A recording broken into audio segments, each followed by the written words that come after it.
Hi, I'm Chris with Luma Computers. Let's talk about VPNs. The reason why I bring this up is I recently had a residential customer who had been spending money every month for about a year because he thought a VPN would help secure his computer. He had antivirus, he had a firewall provided by Sparklight, but he thought a VPN would give him the extra protection. Unfortunately, that's especially for his case, that's not what VPNs are for. That's not what they do. So, this video is to kind of unravel some of the mystery of what a VPN is and what it does, and what it doesn't do.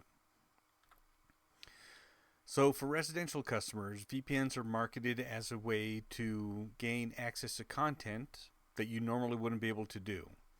So, companies like Netflix and Amazon, they have different licenses depending on which country you're in as to which shows they can offer you.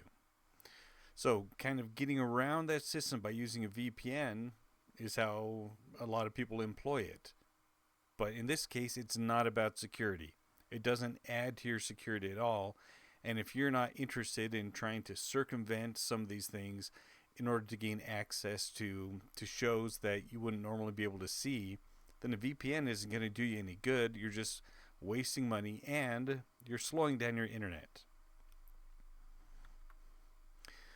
What a VPN does is it connects your computer to a server and it makes it look like your computer is the server wherever that server happens to be located.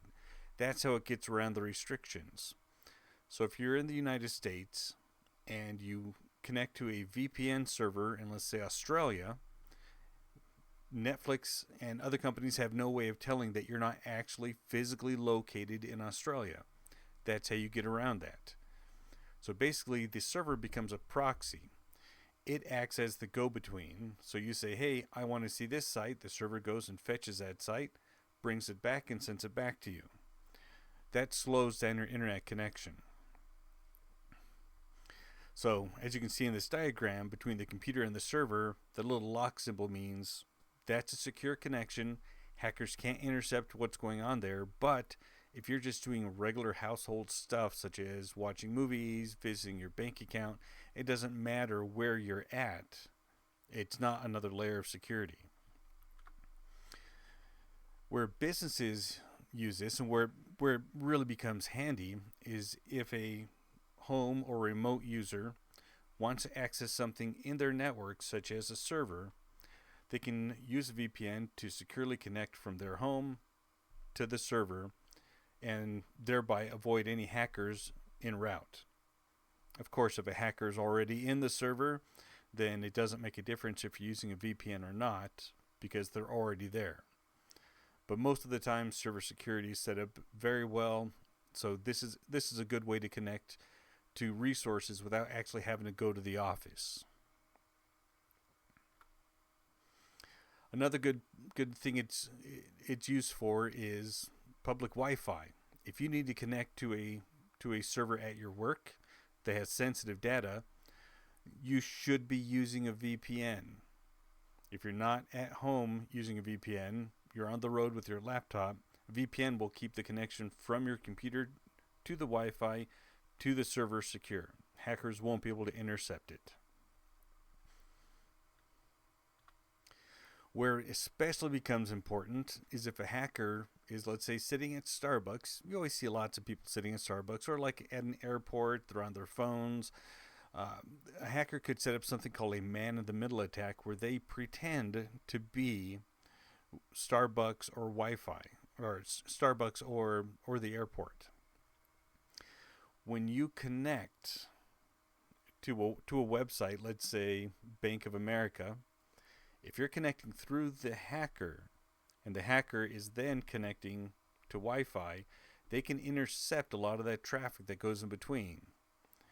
This is where a homeowner might use a VPN and find it very, very handy. Um, Without it, all the traffic is unsecure until you make that connection.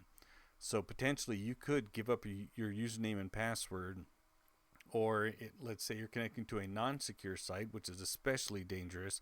A hacker can see every little bit of information that goes back and forth. A lot of people use the same password in multiple locations, which is a really bad idea. Every single website should have its own password, and it should be a long password. Not necessarily complicated, but the longer the password, the better. So if by chance you don't have a VPN and a hacker intercepts your password, they have access to that site but no others.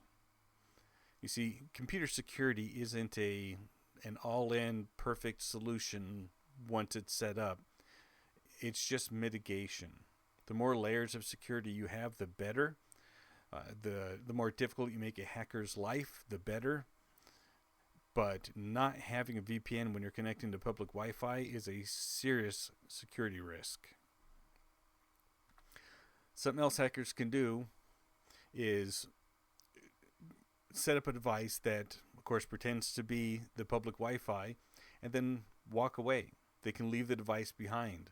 In fact, it happened recently at a restaurant where someone left a small computer called a Raspberry Pi. It was at a Mexican restaurant, and they left it inside of a box of tortillas. Of course, the tortillas weren't in there. It was just the computer and a battery pack. Someone got suspicious. They opened it up. They brought it to the restaurant management, and restaurant management called the police.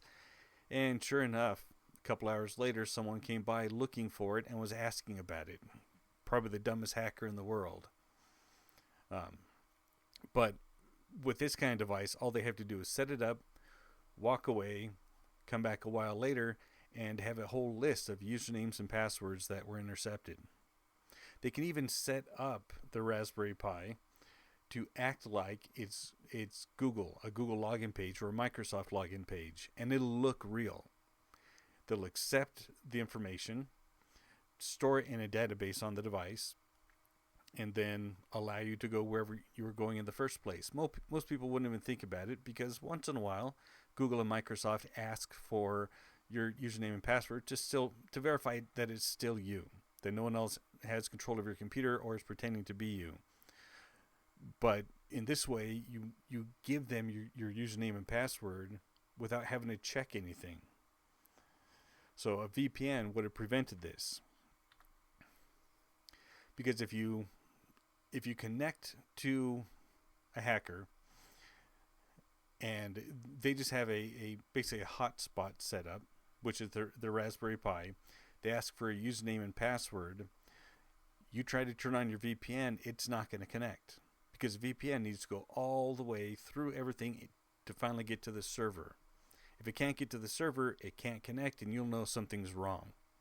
So this is where a VPN could be really handy.